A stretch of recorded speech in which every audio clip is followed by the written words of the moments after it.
রাজধানীর শহরতলির আমতলির বাইপাস এলাকায় প্রকাশ্যে ঘটে গেল এক চাঞ্চল্যকর ছিনতাই। অভিযোগ উঠেছে প্রায় 51 লক্ষ টাকার রাবার বোঝাই একটি ট্রাককে দুষ্কৃতীরা আটক করে মালামাল লুট করেছে। জানা গেছে, বাগমা এলাকার পাল রাবার এজেন্সি থেকে রাবার শিট বোঝাই করে ট্রাকটি গত 14 মার্চ কেরালার রাজগিরি ট্রেডার্সের উদ্দেশ্যে রওনা দেয়। পথিমধ্যেই বজরংনগর থানার অন্তর্গত আমতলি বাইপাস এলাকায় ট্রাকটি দুষ্কৃতীরা থামিয়ে দেয়। অভিযোগ অনুযায়ী তারা চালককে জোর করে নামিয়ে রাবার শিটগুলি আনলোড করে নিয়ে যায়। পরে ট্রাক ও চালককে ছেড়ে দেয় তারা।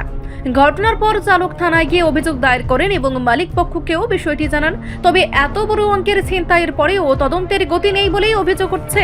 স্থানীয়দের একাংশের দাবি, পুলিশের তৎপরতা প্রশ্নের মুখে পড়েছে। এলাকায় এই ঘটনাকে কেন্দ্র করে ব্যাপক চাঞ্চল্য ছড়িয়েছে। সাধারণ মানুষের আশঙ্কা, যদি দ্রুত তদন্ত এগিয়ে নিয়ে না যাওয়া হয় এবং লুট হওয়া রাবার উদ্ধার না হয় তবে দুষ্কৃতীদের সাহস আরও বাড়বে। এখন নজর রয়েছে পুলিশের দিকে, তারা কত দ্রুত অভিযুক্তদের গ্রেফতার করে এবং লুট হওয়া মালামাল উদ্ধার করতে সক্ষম হয়, নাকি অন্য ঘটনার মতো এই ঘটনাও ধামাচাপা পড়ে যাবে, তা নিয়েই উদ্বেগ বাড়ছে এলাকায়। আমার নাম রতন পাল, আমার বাড়ি বাগমা। আমার ফার্মের নাম হলো পাল রাবার এজেন্সি। তো 14 তারিখ আমি একটা রাবারের গাড়ি লুট দিয়েছি 25 টন। তো ওই গাড়িটা আমি বিক্রি করেছি কেরালা ওই একজন বিজনেসম্যানের কাছে, যিনি আমার পাশে আছে, ওনার কাছে আমি বিক্রি করেছি, উনি মালিক। তো আমরা প্রত্যেক সপ্তাহে লুট দিয়ে প্রতি বরাবরই আমরা বিজনেস চলছি। তো লুটটা দিয়েছি, গাড়ির মিনিমাম দাম এসেছে 51 লাখ সামথিং দাম এসেছে। তো গাড়ি লোড দেওয়ার পরে গাড়ি বিল টিল দিয়েছি, তারপরে তাই পেমেন্ট করেছে আমাকে। এরপর যথারীতি অন্যান্য দিনের মতো গাড়িটি আমরা সত্য করে ছেড়েছি, গাড়িকে ছেড়ে দেওয়া হয়েছে। এখানে বলছে যে গাড়ি লোডিং হয়ে গেছে, ট্রান্সপোর্টে ফোন করেছে, হওয়ার দাদা সব কমপ্লিট, ঠিক আছে গাড়ি ছেড়ে দাও। আমরা গাড়ি ছেড়ে দিয়েছি। এরপর আমি এরপরের দিন সকালে উনি আমাকে ফোন করছেন, বলছেন যে যার কাছে মালা বিক্রি করছে তার মারফত আমি জানতে পারি যে গাড়ি মোবাইলের গাড়ি ড্রাইভারের মোবাইল সুইচটা বাড়ায়, उसका कोई खबर नहीं मिल रहा है।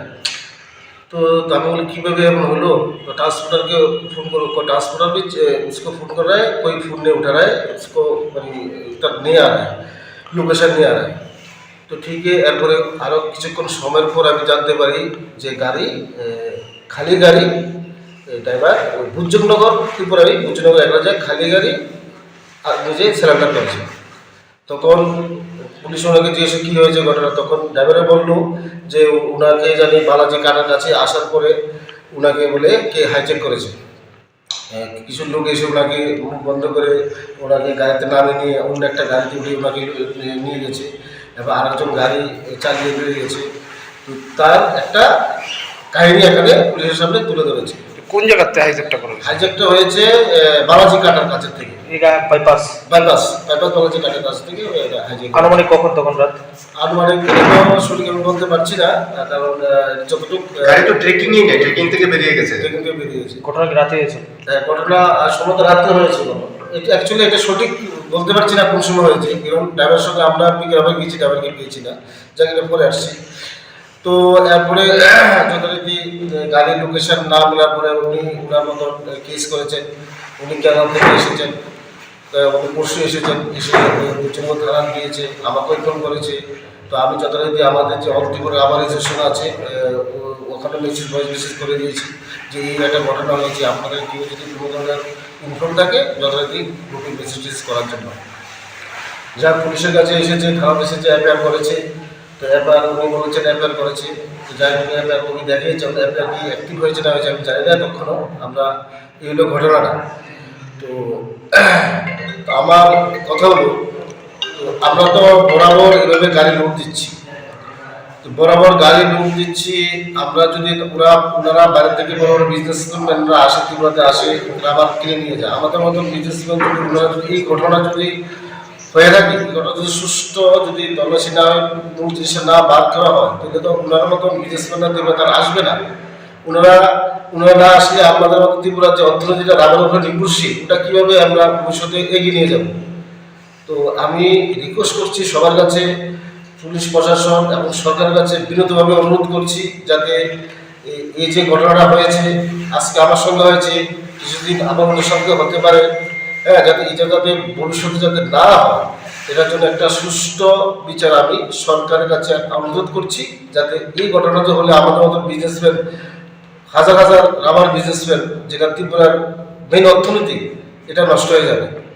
কারণ উনি কেরালা থেকে খবরে চলে এসেছে, উনার যিনি যদি মেটেরিয়াল রাবার পেয়েছেন, উনি যদি সঠিকভাবে না পান, উনার একটা বিশ্বাস ত্রিপুরাবাসীর উপর হারিয়ে নেবে। ওই বিশ্বাসটা যাতে না হারায়, তাহলে উনার কোথা থেকে আর অনেক ব্যবসায়ী আর ত্রিপুরাতে আসবে না, তাহলে আমরা অর্থনীতিটা আমরা নিচে নেমে যাবো। আমি এরই অনুরোধ রাখছি সবার কাছে যে যেভাবে এই ঘটনাটা সবার সামনে তুলে আনার জন্য, কি হয়েছে, কিভাবে এত জনবহুল এরিয়ার সামনে থেকে একটা গাড়িকে মুখ বেঁধে চিন্তা করে নেওয়া যায়, এটা তো আসলে এটা কোনোদিন আমার হয়েছে না। ত্রিপুরা ভিত্তিতে কোন জনমতে আসছে হলো, এটা সুষ্ঠু একটা অনুরোধ জানাচ্ছি সরকারের পক্ষ থেকে। আপনার কার উপর সন্দেহ হয়? আমার তো সন্দেহ বিষয় নেই, কারণ আমি তো এটা বলতে পারবো না। আমি তো রুট দিয়ে দিয়েছি, গাড়ি এসেছে, ওখানে বাইপাস বাইক কাটার কাছে এই ঘটনাটা হয়েছে, ঠিক আছে। আমার পুলিশের বাইকার থেকে এটা প্রায় 50 কিলোমিটার ডিস্টেন্স। আমি তো এদিকে কেউ চিনি না, আমি তো সন্দেহ জিনিসটা বলতে পারবো না। যতটুকু শুনলাম, ওই যে ড্রাইভারটা এমন করেছে, ওই ড্রাইভারটা বলে বিগত আগেও এরকম একটা ঘটনা করেছে, সেম ড্রাইভার। তো সঠিক এই জন্য তো অনুরোধ রাখছি সবার কাছে, পুলিশ প্রশাসনের কাছে সঠিক তথ্যটা উন্মোচন করার জন্য। এবং বহু ছোট ছোট বিজনেসম্যান রিপোর্ট সংবাদ প্রতীক্ষা।